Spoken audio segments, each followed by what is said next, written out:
We are live. Hi and good evening, everyone, at the Andhra Pradesh MedTech Zone. A warm welcome and a good evening to everyone joining in. We are truly grateful that each of you could join us for our fourth conversation in the TECHRx series, Accelerating MedTech Innovation, where we bring the four MedTech innovations from across the world. TECHRx is a collaboration between Inc. and Andhra Pradesh MedTech Zone, along with METI, KIHT. Inc. has had a decade-long history of being a flag bearer, conversation starter, and accelerating the journeys of game changers from across the world. And we've collaborated with AMTZ that focuses on progressive initiatives of being a center of innovation in the space of technology and medicine. And the purpose of the series is to create a bridge between the scientific and the social segments of the society. Today's session is going to be a 60-minute session with the last 20 minutes open for a live Q&A. We also have audience watching us on YouTube, so I would request you to drop in your questions, and people watching us from the auditorium, I would request you to just raise your hands, and we have, you can just come forward and, have your questions, share your questions with us. Today's session will focus on robotics, healthcare, and innovation, and we have a very special guest, Dr. Sudhir Srivastava. He's the founder, chairman, and CEO of SS Innovations and Group Companies. And he, along with 10 additional physicians, founded the Alliance Hospital Limited, a center of excellence in the treatment of cardiovascular disease in Odessa, Texas, in July 2003, and served as its chairman for 4 years. While there, he performed the world's first single-vessel beating TCAB in the United States. He also proceeded to perform two world's first double and triple vessel TCAB on a beating heart, and is the only person in the world to have performed a quadruple vessel beating heart TCAB while at the University of Chicago.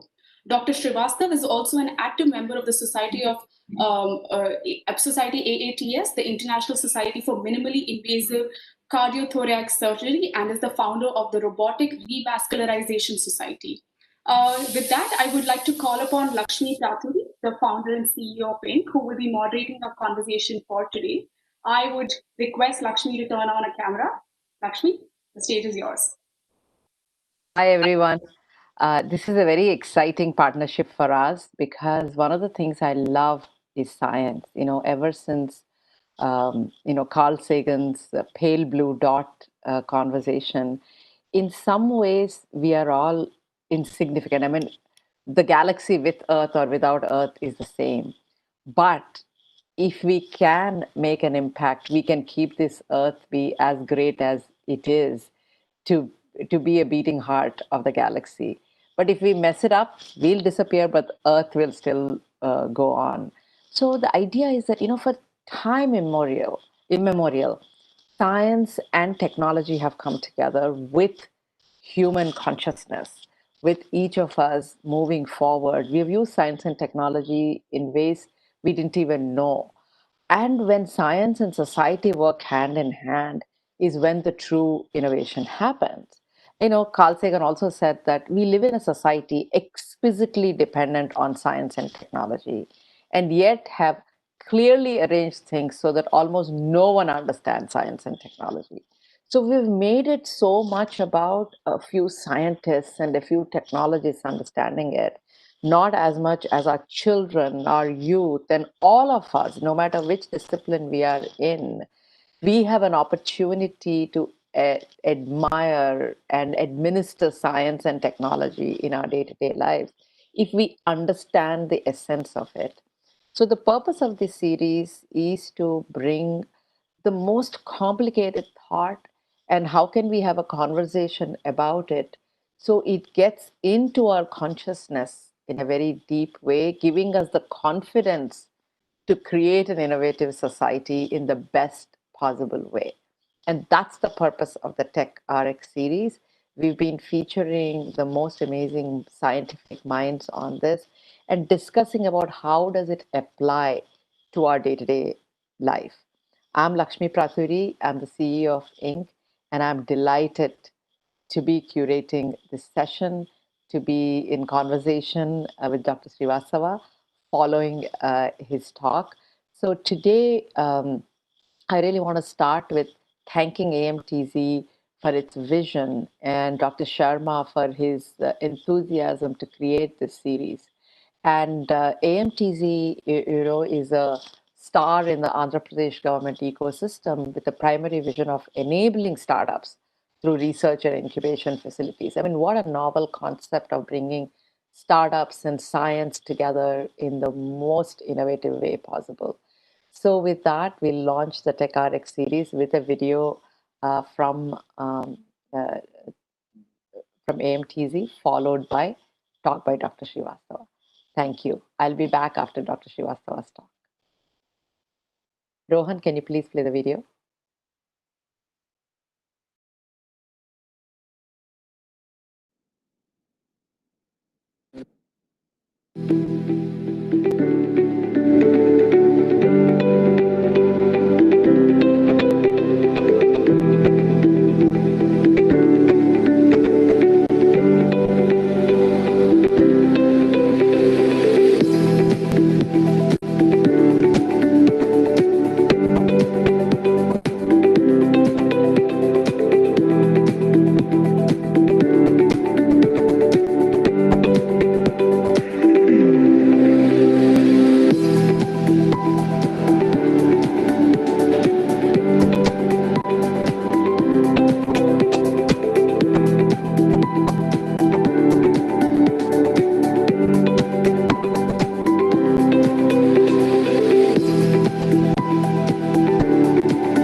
Dr. Srivastava, may I request you to turn on your video and audio, and you may also share your screen.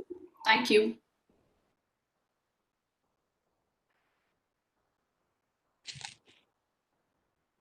Can you put it on play, please?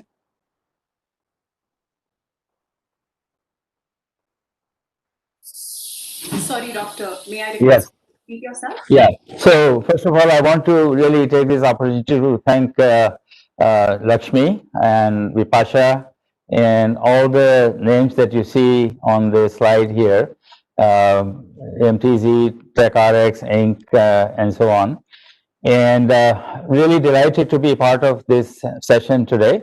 And I'm going to talk about very briefly, in fact, because a highly technical subject, so mainly give an overview of the robotics in medicine, and then we will get into more conversation style explanations or question answers. So with that, if we look at the evolution, the slide is not moving. Okay. If you look at the evolution of surgery, and in fact, India takes a tremendous pride. Sushruta, our ancient surgeon, they started talking about surgery way back and started with open techniques. And then gradually they became less invasive and finally endoscopic. And robotics came into existence in early 90s. And what I see based on the evolution that I have seen and my own participation, that I think as more and more systems become available, the robotics will be the future of surgery. if you let's just catch up a little bit on how it all started. Back in the 1980s, NASA and Defense Department in the United States, they started funding Stanford Research Institute in California, and the idea was at that time the space missions were going on, and at times there are various wars and so on. So they started to look into how we can treat conditions that require surgery from long distance, and they spent tens of millions of dollars at that time. And one of the consideration was, even if somebody got an appendix problem while in space, they have to literally scrap the mission, waste hundreds of millions of dollars, and there was no way to manage these things long distance. And they developed the concepts initially in the research time frames, but unfortunately the technology and the bandwidth that was required, they were not available. So essentially they basically shelved the research, and in the 90s, a couple of companies came, Computer Motion and Intuitive Surgical, and Intuitive Surgical particularly licensed the intellectual property from Stanford Research Institute, and they launched a company. And Computer Motion was in fact one of the first ones to come up with a system that was used in surgery. Since then, over 9 million robotic surgeries have been performed globally, and essentially the healthcare community, hospitals, as well as the physicians and patients have accepted it. If you look at the global scene, there are almost 300 million procedures get done every year, and each year we add roughly 5%. And of those, almost 65 million can be done less invasively.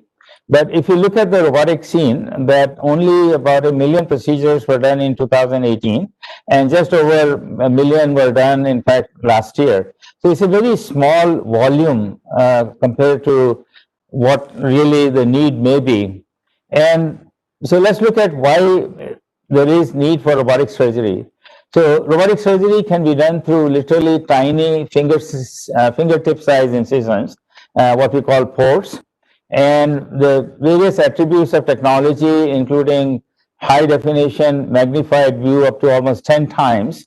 There are human wrist-like instruments which behave almost duplicate the human wrist. The tremors are filtered, and all of these things translate into very precise operations. Because of the technology and the wristed instruments and this high definition view, one can perform complex surgical procedures that normally cannot be done laparoscopically. These things translate into less trauma and much less complications, and finally, much shorter hospital stays, as well as very fast functional recovery. A lot of patients can go home in a few days. In fact, in my own practice, after bypass surgery, almost 20% of the patients went home the next day. And what it does as far as the system is concerned, so in hospital, social, economic, there's a very positive impact. There's a very positive impact on emotional and entire healthcare system, because ultimately, although there is a front loading of the technology cost, but ultimately it will translate into a very different business and financial model for the healthcare system as these things become more and more available. When we look at the types of robotic system at this present time, there are these multi-arm, multi-port systems. There are multi-arm single-port systems, flexible, endoscopic, and then there are single-arm systems for some specific applications like orthopedics and certain neurosurgical procedures and spine procedures. What I see in future, I think there will be specialty-specific robotic systems. And further, we will develop procedure-specific robots. And right now, there is already existence of microbots. And these are little guys that one can drop in the body cavities or in the stomach. They will join themselves and carry out the procedures remotely. And finally, I think the nanobots, they are in the works. There is a lot of research going on in the field of nanotechnologies and various kinds of drug deliveries and so on. And at a micro level, at a nano level, the whole field of medicine is going to change as we move forward. So let's look at the current landscape of robotic surgery. it is very uneven. Even the rich economies like United States and other countries, essentially, even within those countries, there is uneven penetration. And the robotic surgery has become literally country and economic centric.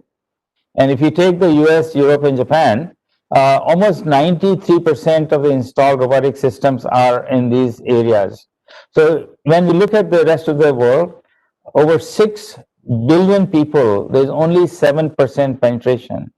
When we looked at India and China in our region here, for more than one third of the world population, we have less than 3% penetration. And when we looked at the reasons for it, it's a huge cost, capital cost, per procedure cost, and various maintenance contracts. And on top of that, there is a steep learning curve. So a combination of a steep learning curve as well as a very high cost, these procedures are not performed as much as they could be. So when we look at the scene in India, only 80 robotic systems are there. Almost all cases are non-cardiac, and that means you cannot do heart surgery with these. The annual volumes are only 10 to 12,000 per year. And the current robotic system sells in India, which is the most common system today and dominates the world, almost 18 to 20 crores. And procedures are expensive. On average, one can add almost 2 to 4 or 5 lakhs on top of the regular surgical procedure. And then we do not have organized teaching and training programs. So all of this translates, unfortunately, into less use of this wonderful technology and technique that offers so many benefits to the patients. So when we look at, and my personal philosophical approach to this was, disease does not discriminate against any region, race, age, and economic status of the people. And if innovation and technologies are not cost effective, they will not benefit most. And these technologies and techniques should have a global reach, not for just rich economies. And so my personal mission and vision became that we must change the direction of surgery with advances in technologies. And so we got a group together and got into the development. And the vision was to create a technologically advanced system that will leapfrog the existing technologies and systems. But the goal was to make it cost effective to benefit many, many more patients around the world. So with that, we formed the company SS Innovations, and and I'm going to just very briefly cover this thing. So this various components of our robotic system. So robotic system mainly is a combination of components whereby, if you can imagine, we make large incisions in patients to be able to see. We can put our hands in, and assistants can assist us. And this is why we make these large incisions. So we need eyes and hands to be able to perform these tasks. So with the robotic surgery, which is an endoscopic procedure, 3D endoscopic camera is inserted into the body cavities. Then the robotic arms carrying instruments act as extension of the surgeon's arms. And there is a vision card which displays the 3D beautiful magnified view. And I think as surgeons, we know better the vision, better the magnification, we can be more precise. And surgeon sits on a surgeon console that you see on the left side. And literally it is what we call a teleoperation. I think sometimes the word robot is a misnomer in my opinion. It is a teleoperation through computer assistance. That means surgeon looking at the 3D monitor with the hand controls and foot paddles. As I move my hands, my motions are accurately transferred through a very sophisticated software system that finally controls the robotic arms and for me to be able to carry out these tasks in a very, very precise way. So the surgical system today has applications in all of these listed fields in urology, gynecology, general surgery, thoracic surgery, cardiac surgery, and head and neck surgery. And these are just little magnified views of our system that I just described, and these components are listed there. And one of the things that we have developed is our Omni 3D high definition system. which gives same view to the entire surgical team. And not only that, this has an added benefit of to be able to tele-mentor people. So one of the biggest thing in terms of the learning curve is availability of the proctors or mentors. And so this technology will allow us to long distance mentor people, whereby we can pull the 3D images into, let's say a studio. An expert surgeon can guide other surgeons sitting literally wherever in the world. And I think the upcoming 5G technology and the fiber optic network will really facilitate all of these things, including telesurgery in future. We are also developing these smart glasses, the augmented reality glasses. So this will get rid of monitor, and it's work in progress. But I think the way we are looking at, we must utilize the technology to make it much, much efficient and user friendly. So some of our vision for future is to develop various different applications, including endoscopic and therapeutic applications using our single arms. And various arrhythmia treatments can be done. These arms can be used for stem cell therapy. I think also it is very important to utilize technology in terms of simulation to be able to teach surgeons and the team so that they don't learn on the patients. So one can literally short circuit the learning curve by performing these procedures on the computer. And we hope that we can at some point develop procedure specific simulation, and that means we feed all the patient related information using various 3D imagings and so on, and perform the surgery ahead of time. So we take and make mistakes, take the guesswork out, and the surgeries will become more efficient, and they will have quality outcome because we know exactly as to what will be the outcome after we finish surgeries.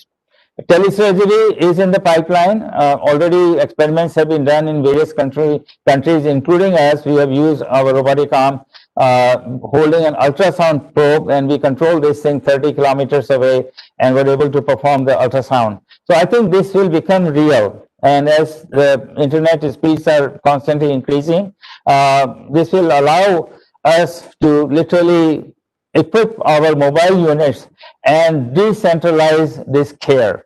And I think that is one of my vision, that we must decentralize, otherwise people have to travel long distances and it's very expensive in certain centers only. So there's no reason that we should not be able to give access elsewhere. And as I mentioned before, there will be further miniaturization of these technologies as the time goes on. Little message on the innovation journey. It is not easy. And I operated in Beijing, and this young lady performed after our surgery. And I looked at her, she's balancing 5 candelabras. And it reminded me of my journey that she must be absolutely committed to achieve this thing. A lot of patience, I'm sure she dropped this thing many, many times and persisted. So this is what really is required for people. They want to make a difference, use the ideas, commit to it, and pursue it. And finally, the reason I am into this thing in relation to the robotic surgery in this field of medicine, this is an elderly man, 82-year-old patient that I operated in Delhi, and he's a farmer from Haryana.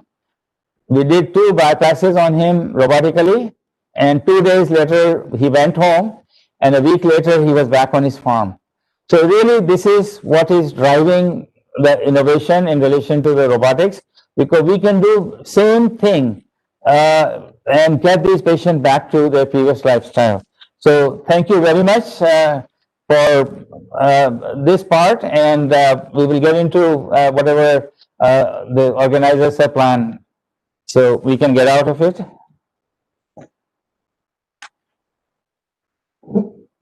So Vipasha or Lakshmi, on to you.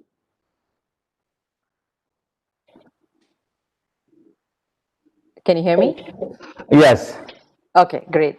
No, thank you so much. That was really, really fascinating. One of the things I love about these sessions that we do is that we feel like a kid in a candy shop. We are learning something new every time we come here. So I want to just follow up on the end, what you talked about innovations. You were talking about stem cell. research, coming into this, etc. Can you talk a little bit about it? Because on one hand, I mean, I understand you were talking about robotics, and the thing I love it is that anybody from anywhere can operate with the robot. So it's not going to be limited to the person who's there in that location. So now we can get to probably a rural area, a war-torn area, or even the space, and to be able to, do the surgery. So the advances of it, can you talk about that slide a little bit in terms of how does stem cells play a role, and where can stem cell research can take it to the next level? Yeah, sure. Great question. And it opens up a new field that actually right now is in development. And I think most people know that the stem cell research has been going on for quite some time. And Right. it is not easy. There are various techniques and then various regulations because it's a very sensitive thing in the Correct. sense of ethics and how far can we take the and use the stem cells.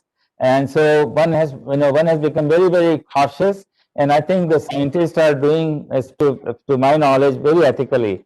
So I think the stem cells are going to become a very important part of future medicine because various different organs, for a variety of reasons. Take example, pancreas does not work. Okay, it does not produce insulin anymore. So one can very precisely deliver stem cells and initiate the process, or in patients who have had heart attacks and they have dead heart muscle. So there is still, the muscle does not become totally dead, part of the muscle becomes scarred, but there are still viable cells in there. So if you were to inject stem cells directly into the muscle, we can literally make them, have at least majority of their function returned back. Now, again, these are all very early on. So where the robotic arm comes into play in relation to stem cell, that Right. because of the precision, so let's say we have 3D imaging of pancreas. Okay, we know exactly all the coordinates very clearly. And 3D imaging today, CAT scan, MRI, 3D echo, all are perfected, literally. I mean, you can pinpoint to literally millimeter accuracy today. And so one can, with the 3D imaging and based on the precision of the robotic and the software programming, one can deliver very precisely, which are hard to reach organs. One can deliver these stem cells. Same thing on the cardiac side. People have tried various ways of putting the stem cells, including from inside, but then they get washed out. So again, with the robotic assistant using 3D imaging and PET the scans, one can go again program very precise delivery. So as we know that the robots can be controlled into a 0.1 millimeter accuracy. And so it provides that in a relatively less invasive way. Approach to give the possibility of regeneration. Okay. One more question from your bio. Now I'm going to ask a very basic question. Is that it says that you performed the world's first single vessel beating heart TCAB. What does that actually mean? Because you have done single vessel, quadruple, I mean, like you've done many. What does that actually mean, single vessel beating heart TCAB? Yeah, so TCAB actually is an acronym. It is for totally endoscopic bypass surgery. Okay, so people are familiar with having heart attacks and undergoing bypass surgery. So right now, almost 99% of the patients will have their sternums split open.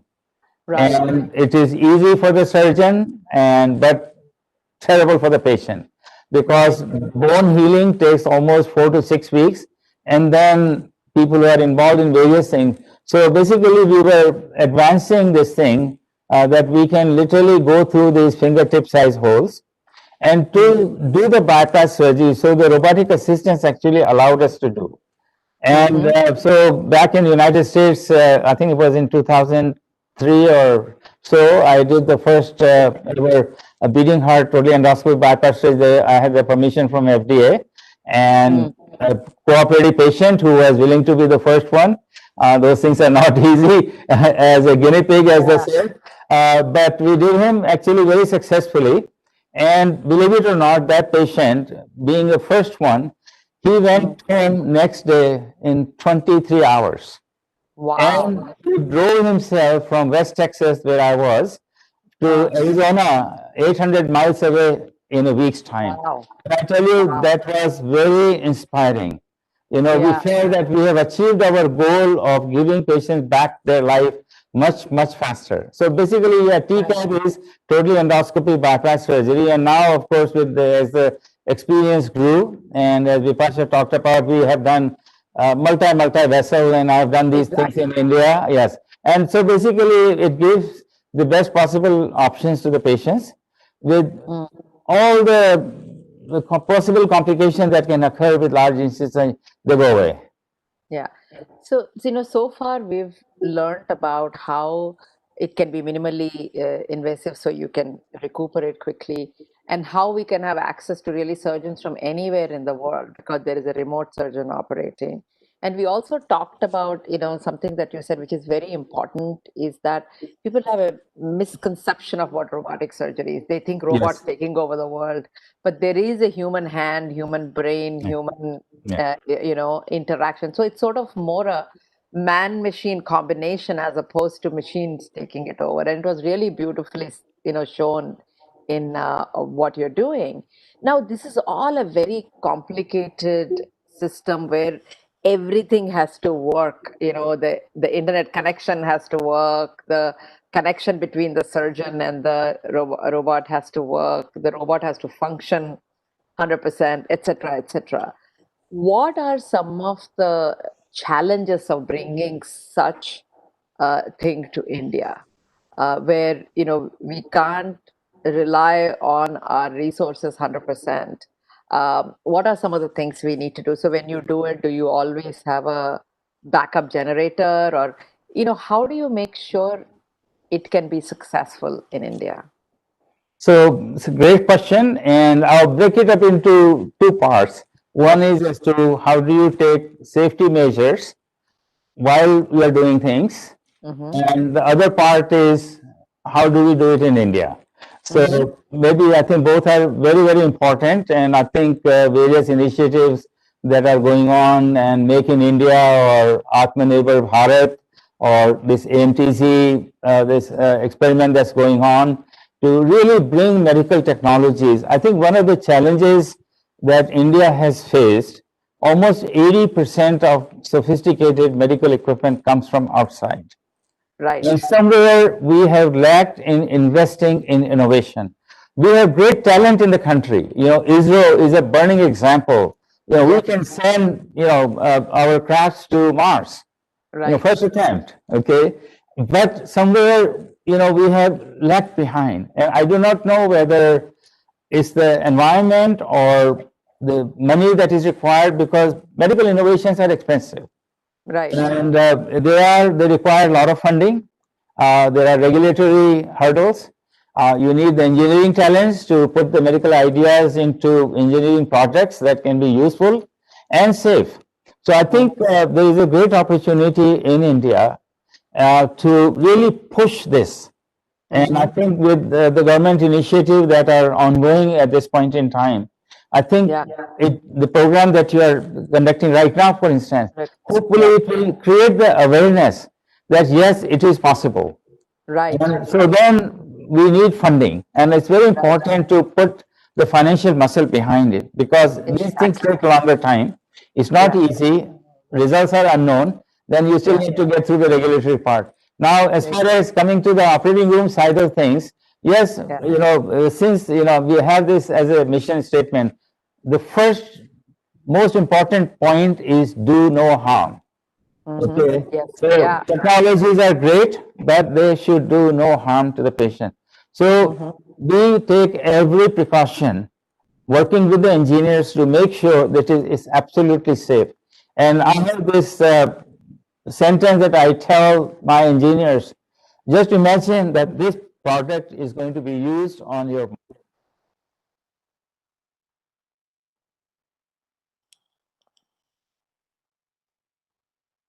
I can't hear Dr. Srivastava.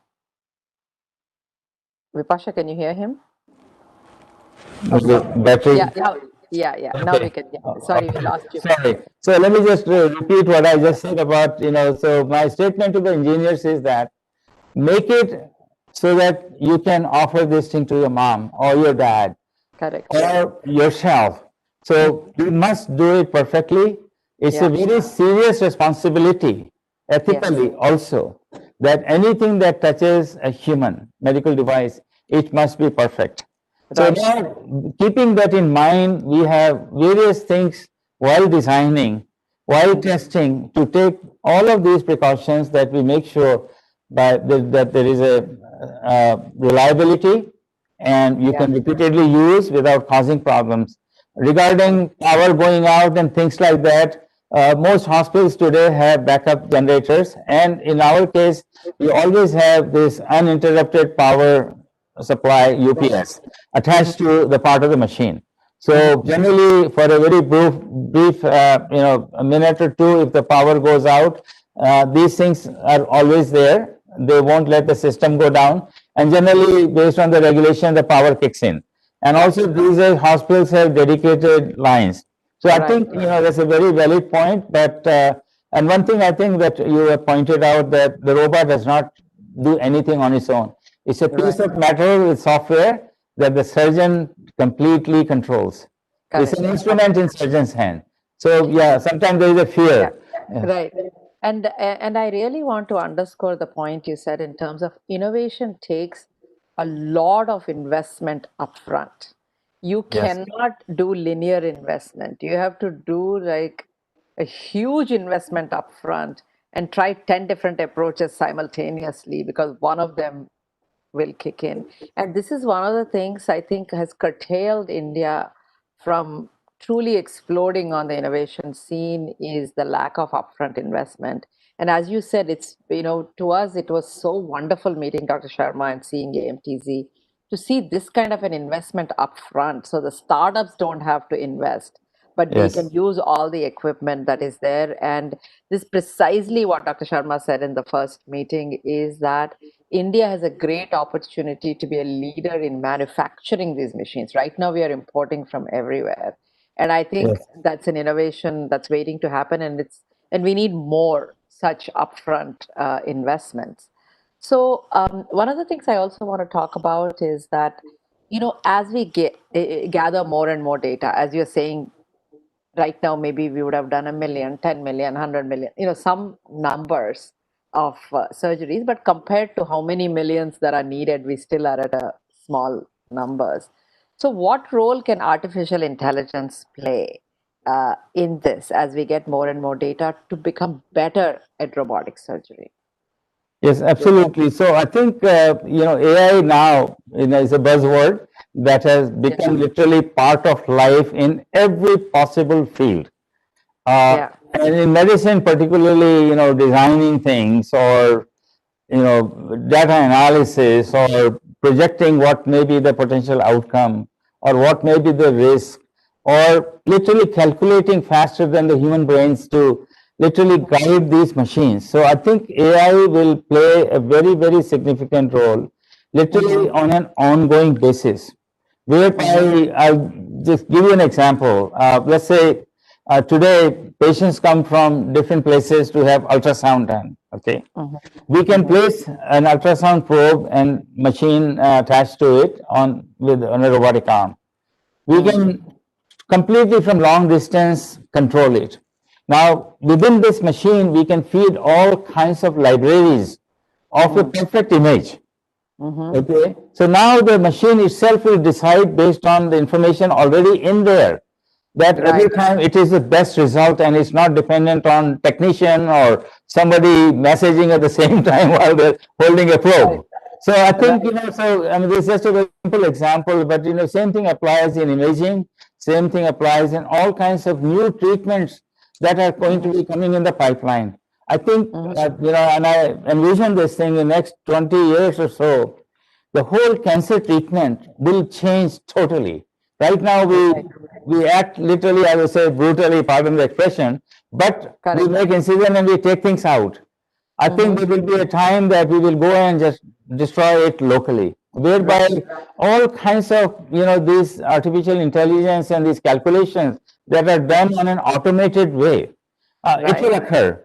Even parts of surgical procedures will become automated. And this is where, when we talk of simulation, for instance, we can feed the information. I can operate, my movements are all recorded. And of course, within the safety of parts of the procedure, machine can carry that out. Yeah, so AI will, constantly play in data analysis. I mean, yeah, absolutely. Yes. So I have before we open it up to everybody, I have a personal question for you. Sure. I mean, this is really what you're doing is at the bleeding edge of innovation. And you have done this in Texas. I mean, you've been doing this for a while. Was there, in your childhood or in your school, in your college, I mean, what was the inspiration for you to do? And then you decided to come back to India from US and do this. Where was the inspiration for you to push the envelope in medicine? I think inspiration as a physician, there's always this hunger. How can we do better? Mm-hmm. So that was maybe part of my personality. And in one word, I would say maybe that was my destiny to keep pushing. A lot of people, because just accepted medicine as a way to earn a living and enjoy life. Mm-hmm. But then, so the desire, as you are learning. But that's just hold on a minute. But that's not you. So you are not just okay with status quo. So something somewhere has inspired you to say do more. Maybe it's a patient you saved and their life changed, and whatever it is. What is your aha moment where you said, "My life is going to be about continuously innovating. It's not about status quo." Sure. Yeah. So, the innovation journey started in Texas. And then I was always passionate. We trained a lot of people from around the world. I traveled, launched programs. I saw them fail because affordability factor was a major thing. So when I came to India at the invitation, I was really passionate. I wanted to really come to India to bring this technology and really contribute, because ultimately I'm grateful to the motherland. That's how I became a doctor. Right. Yeah. A lot of people gave me a lot of things in my early days. So it's time to return back. So I came with the idea to launch robotic programs. And I'll tell you this very brief story. I think it's probably worth listening as to what changed my direction to from a surgeon to get onto the innovation pathway. So there was a 22-year-old female who had atrial septal defect, and that's a hole in the heart between two chambers. Now, in India, culturally, if she has a long scar in front, unmarried woman, very difficult to get married. And her brother brought to us. They didn't have money, and we could do it robotically. I said, we'll do it free. Hospital didn't want to give them free care, and so the brother said, sir, give me some time. We'll try to raise money and come back to you. A month later, he called me. They're still struggling and trying to find. I never heard from him. And I tell you, that hit me. That this technology and technique that would have saved her misery and her future, we could not do because of money. So I made it my mission to come up with a system that will be affordable. So that became literally, so I used up all my personal resources, went bankrupt, borrowed money, sold my car, sold my furniture, support the team while looking for money. Right. Okay, Yeah. because these things, they're tough. And so finally we lucked out. And so, but that was really the idea was that there's only way to change if it is expensive. Yeah, surely some people will get it done because they have the resources. But healthcare, it is a right. And it's a right for the best possible care for everyone. And that really has been, the humanitarian side of the vision. Yes, there is a business model, and that's a secondary thing as far as I'm concerned. Don't tell my investors that, but but really, They know it already. Let me tell you. But that is really what is driving. Correct. We must change. Yes. I really thank you so much for sharing that, because I wanted to bring forward, because every time we talk to someone, there is something that drives them, and sometimes it's a building on success, and sometimes it's failure, and your inability to support someone became your purpose, and drives you, because I'm sure you think of that woman always. It stays in your, I mean, after so many years you're still talking about it, so that means it had a profound impact on you. And I would like to, we have a lot of young people from AMTZ from around the world watching this. And I think the important lesson out of this is to not to be disheartened by what doesn't happen, but take that as a challenge and make sure it doesn't happen again. Otherwise, we might say, forget it, nothing happens, and resign, or wait for, there should be some government funding or something like that. But here you went about doing it yourself. With that, we have 15 minutes. I want to take some questions from the audience. And when you get a chance, just explain to us what's behind you. So Okay, it's certainly. yeah, so it's a beautiful robotic arm you have behind you. So please let me know. Rohan, are there any questions online? Yes, Lakshmi, I've sent it to you. Do you want me to read No, it why out? don't you go ahead? Why don't you ask a question? Then, meanwhile, in the AMTZ location, if anyone wants to ask a question, they can come to the mic. If you can put the camera on the mic, we'll know if people are lining up in front of the mic and we can have them ask questions. Meanwhile, why don't you ask what came online, Rohan? Sure, sure. Dr. Sudhir, the first question coming in is from Vishwa, and he asks, how will surgeons in India have the opportunity to learn and implement robotic surgical techniques in the future? So, like any other robotic program, there is a very strict training protocol and a pathway.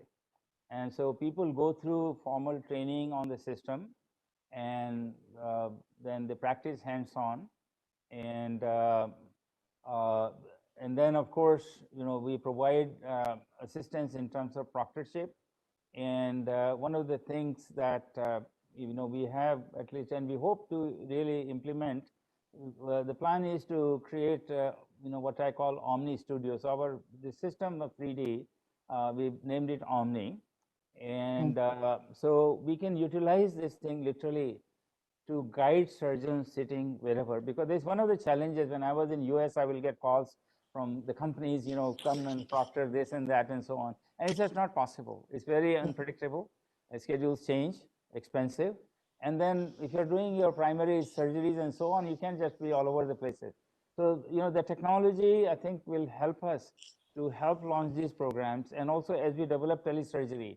So technology, the telementoring will be like having somebody standing in the room watching you and guide you. We can do the same thing with the video feeds today. Secondly, telesurgery will allow literally having your attending surgeon across you who is training you.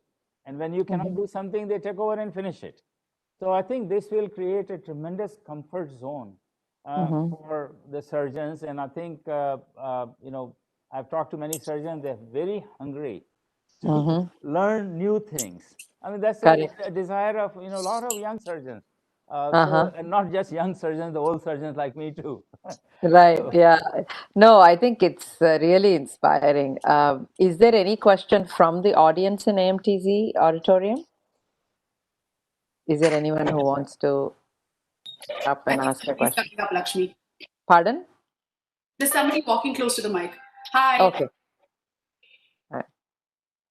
Somehow I'm not able to see it. Good Yeah. evening, Go I'm ahead. Dr. Kavita. I just want to ask one question.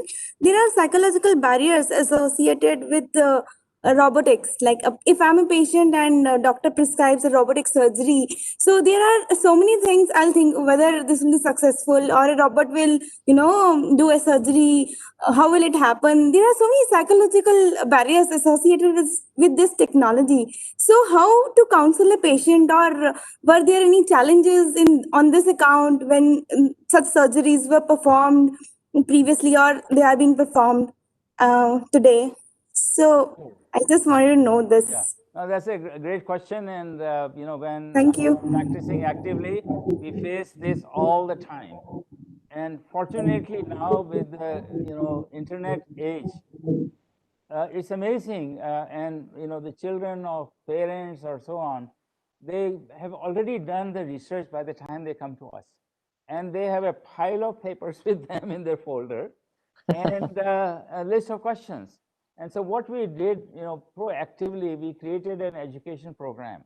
We created teaching brochures, DVDs, and people who will sit down and literally get the family together, show them the surgical video. I used to do that in my office in Texas.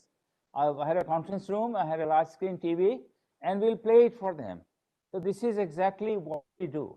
So one of the biggest thing was always, what if it fails, robot fails? Or what if robot goes crazy? So we literally had to drill this in, that I am still operating. If I don't move my hands, nothing moves. So it required, a learning process. And ultimately, I think, patients one must recognize they're anxious. There is so much unknown. What will happen? So I think one of the things that we did, we will monitor our own results, not what's published in the journal or what somebody else has done in some other center. So these are our results. This is what we did. These are our outcomes. So it becomes a tremendous, comfort level for them that, yes, I have come to this surgeon. Okay. And yes, there is always a risk, unfortunately, in medicine, but it is something that the benefits way outweigh the risk. So yes, we had a very organized program. Actually, we created websites to teach people. So we had a section for patients whereby patient testimony, all kinds of things were posted. And also sometimes you can use popular entertainment to talk about it, because I remember Shonda Rhimes talking about inserting this in Grey's Anatomy. So the surgical, Miranda Bailey actually learns robotic surgery, and all the frustrations and what the patients say. And she says it's not that easy to do, and what training she has to go through to learn it. And sometimes you can insert these kind of things in popular fiction also. So people start talking about it and seeing it and feeling it's one of regular stuff. Yes. And Rohan, is there a question online? Yes, so much. Thank you. Thank you, Dr. Sudhir. We have another question coming from online. This comes from Nitin, and he asks, how do you succeed in developing a complex medical robotic system as a startup? Boy, that's a loaded So question. meanwhile, anybody else from AMTZ auditorium wants to walk up to the mic, please start walking up so we know you're interested. Sorry, go ahead, Dr. Srivastava. Yeah, that's a loaded question. It's like, it's a very complex system. And one thing I learned doing heart surgery, we will get all kinds of very complex problems. And we break it up literally into various segments. And this is how my mind became when we took up the robotic project. If you look from here, my God, so many components and everything must work together, software and what if and what if. So basically, you break it up into these things, and each is looked at independently.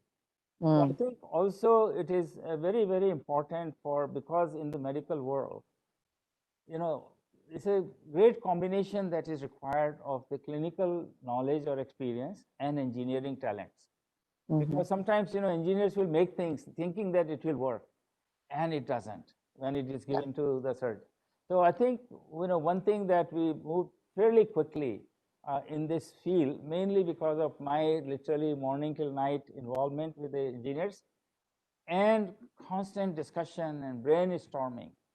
And so you literally compartmentalize the issues and you solve, and suddenly problems are solved.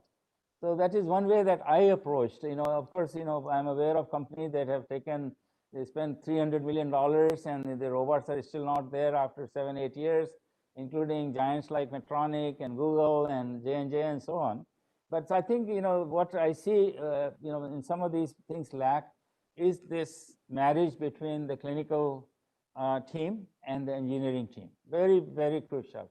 Because I just want to, I just want to say, sir, doctor, you showed that dancer show, 5 things, right?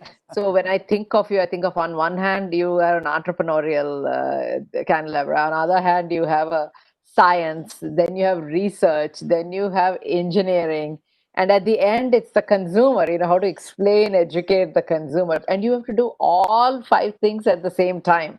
It's not like you wait till the robot is ready and then you talk to the consumers. You have to do everything simultaneously. A lot of parallel tracks. Yeah. And I think, it's a great question, and I want to acknowledge the answer to say the reason why the innovation coming from India could really be global is because we understand how to make the most with the least. That doesn't mean we should do it with the least. We should have enough to be able to expand, because we are used to not wasting our resources. And I think, Dr. Srivastava, that's where years of experience of you combined with the young force that you have at the company is a great combination to, create what we need out there. I think sometimes being poor expedites things. Yes.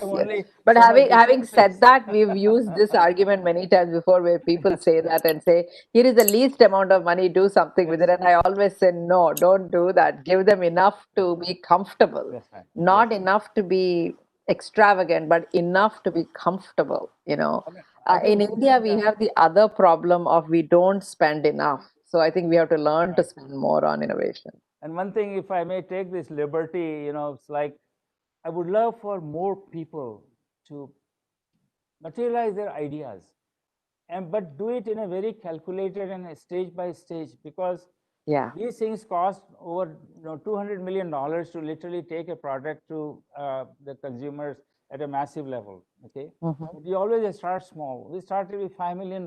We got the funding, but then the way I looked at it, at this stage, I can do so much. So I reach a milestone. With that, I raise more money. Right. And then with that, I hire higher level talents. Correct. And so on. And each stage we must plan ahead of time. But we must be very diligent, because most companies, startups fail because they run out of money.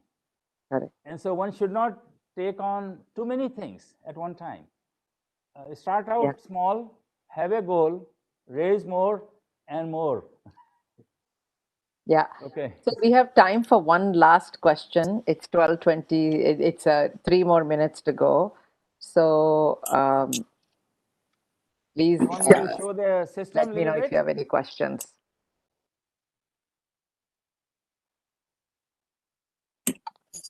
Sure. I think we have time for one more question. I'll go ahead and ask that. Dr. Srivastava, the question is, how do you see SSI product and approach would help to accelerate medical device development in India?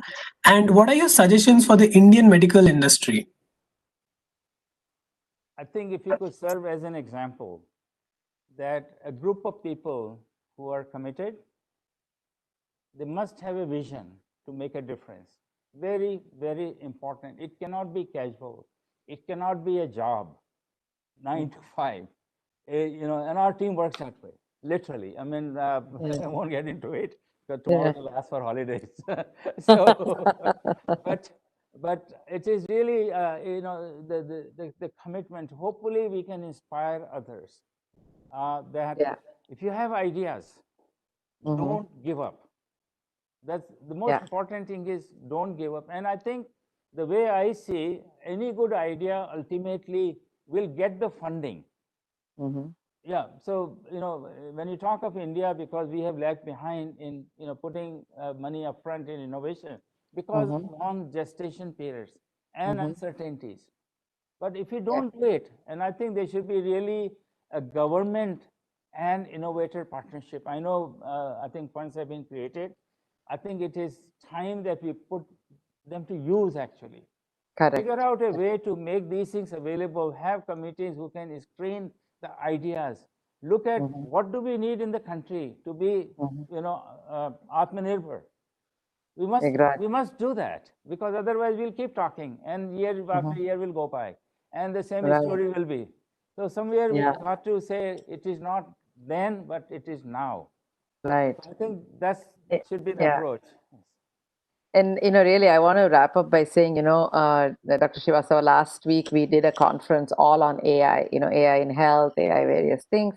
And it was started by Nivruti Rai, who's the head of Intel in India. And she did a fantastic quote by Dhirubhai Ambani.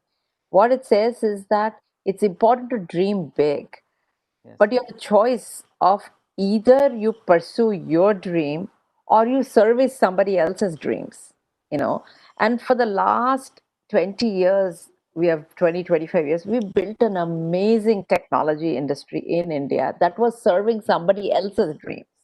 Yes. So it's time we moved forward to pursue our dreams, because the world is waiting to contribute to it. Because today, I'm right now in Europe. In a minute, I'll show you. I'm in the middle of a farm in the middle of nowhere right now.